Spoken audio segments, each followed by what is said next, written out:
नमस्कार।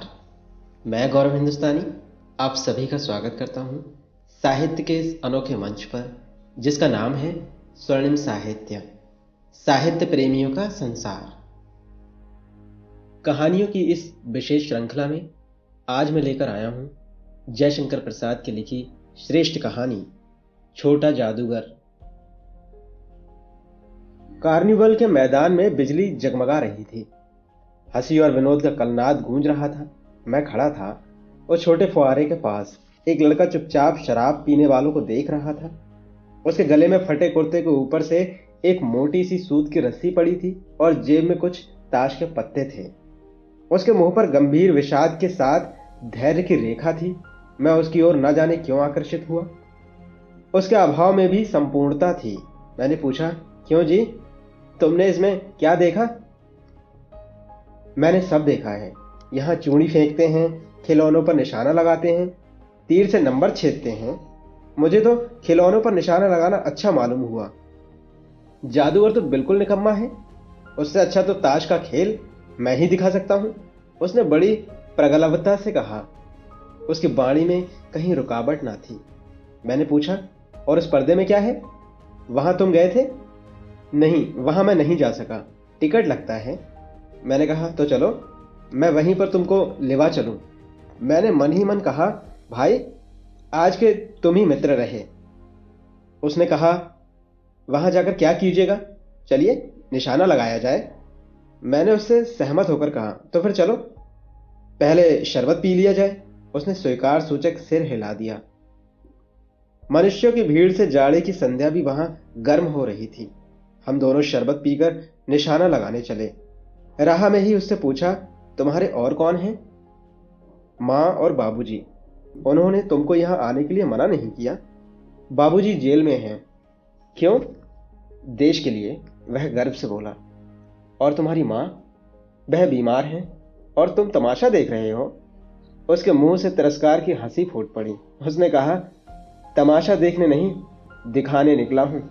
कुछ पैसे ले जाऊंगा तो माँ को पथ्य दूंगा।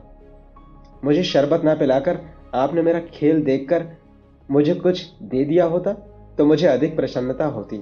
मैं आश्चर्य से उस 13-14 वर्ष के लड़के को देखने लगा। हाँ, मैं सच कहता हूँ बाबूजी, माँ जी बीमार हैं, इसलिए मैं नहीं गया। कहाँ? जेल में। जब कुछ लोग खेल तमाशा देखते ही हैं तो मैं क्यों न दिखाकर माँ की दवा दारू करूं और अपना पेट भरूं? मैंने दीर्घ निश्वास लिया। चारों ओर बिजली के लट्टू नाच रहे थे। मन व्यग्न हो उठा। उसने कहा, अच्छा चलो निशाना लगाया जाए। हम दोनों उस जगह पर पहुंचे जहां खिलौनों को गेंद से गिराया जाता था।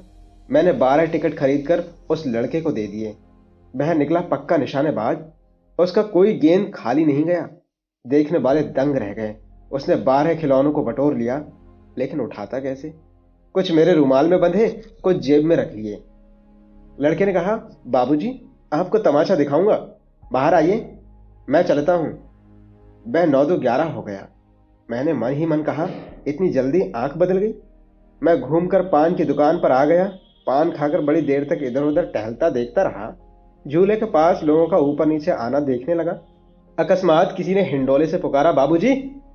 मैंने पूछा, कौन? मैं हूं, छोटा जादूगर। कलकत्ते के सुरम्य बॉटेनिकल उद्यान में लाल कमलिनी से भरी हुई एक छोटी सी झील के किनारे घने वृक्षों की छाया में अपनी मंडली के साथ बैठा हुआ मैं जलपान कर रहा था। बातें हो रही थी। इतने में वही छोटा जादूगर दिखाई पड़ा। हाथ में चारखाने की खादी का झोला, साफ जांघिया और आधी बाहों का कुर्ता। सिर पर मेरा रुमाल सूत की रस्सी से बंधा हुआ था। मस्तानी चाल से झूमता हुआ आकर कहने लगा, बाबूजी नमस्ते। आज कहिए तो खेल दिखाऊं? नहीं जी, अभी हम लोग जलपान कर रहे हैं। फिर इसके बाद क्या गाना बजाना होगा बाबूजी? नहीं जी, तुमको क्रोध से मैं कुछ और कहने जा रहा था कि श्रीमती ने कहा, दिखलाओ जी, तुम तो अच्छे आए, भला कुछ मन तो बहले। मैं चुप हो गया, क्योंकि श्रीमती की वाणी में वह माँ की सी मिठास थी जिसके सामने किसी भी लड़के को रोका नहीं जा सकता। उसने खेल आरंभ किया। उस दिन कार्निवाल के सब खिलौने उसके साथ खेल में अपना अभिनय करने लगे। भालू मनाने लगा, बिल्ली रूठने लगी, बंदर घुड़कने लगा। गुड़िया का ब्याह हुआ, गुड्डा वर्ण काना निकला। लड़के की वाचालता से ही अभिनय हो रहा था। वह हंसते हंसते लोटपोट हो गए। मैं सोच रहा था, बालक को आवश्यकता ने कितना शीघ्र चतुर बना दिया। यही तो संसार है। ताश के सब पत्ते लाल हो गए, फिर सब काले हो गए। गले की सूत की डोरी टुकड़े टुकड़े होकर जुड़ गई।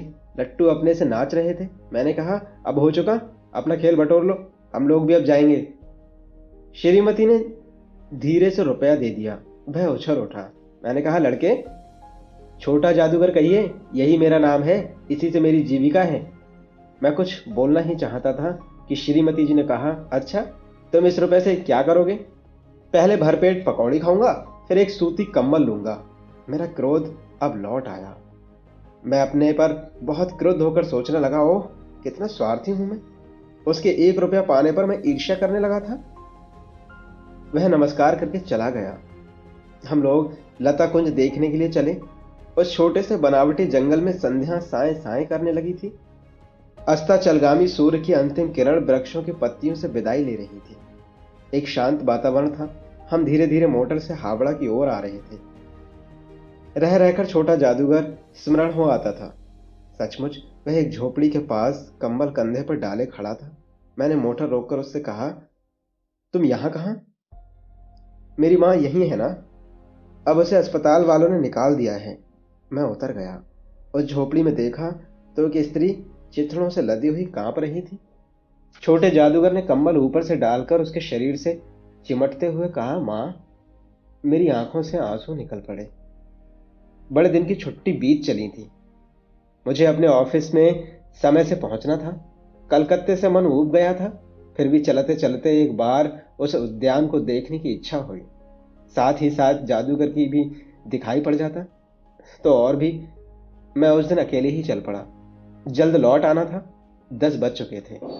मैंने देखा कि उस निर्मल धूप में सड़क के किनारे एक कपड़े पर छोटे जादूगर रंगमंच सजा था। मोटर रोककर उतर पड़ा।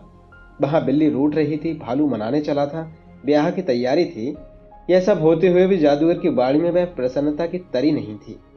जब वह औरों को हंसाने की चेष्टा कर रहा था, तब जैसे स्वयं कांप जाता था, मानो उसके रोए रो रहे थे। मैं आश्चर्य से देख रहा था। खेल हो जाने पर पैसा बटोर कर उसने भीड़ में मुझे देखा। मैं जैसे क्षण भर के लिए स्फूर्तिमान हो गया। मैंने उसकी पीठ थपथपाते हुए पूछा, आज तुम्हारा खेल जमा क्यों नहीं? माँ ने कहा है कि आज तुरंत चले आना, मेरी घड़ी समीप है। अविचल भाव से उसने कहा। तब भी तुम खेल दिखलाने चले आए? मैंने कुछ क्रोध से कहा। मनुष्य के सुख दुख का माप अपना ही साधन तो है। उसी के अनुपात से वह तुलना करता है। उसके मुंह पर वही परिचित तिरस्कार की रेखा फूट पड़ी। उसने कहा, क्यों ना आता? और कुछ अधिक कहने में जैसे वह अपमान का अनुभव कर रहा था। क्षण भर में मुझे अपनी भूल मालूम हो गई। उसके झोले को गाड़ी में फेंक कर उसे भी बैठाते हुए मैंने कहा, जल्द चलो। मोटर वाला मेरे बताए हुए पथ पर चल पड़ा। कुछ ही मिनटों में मैं झोपड़ी के पास पहुंचा।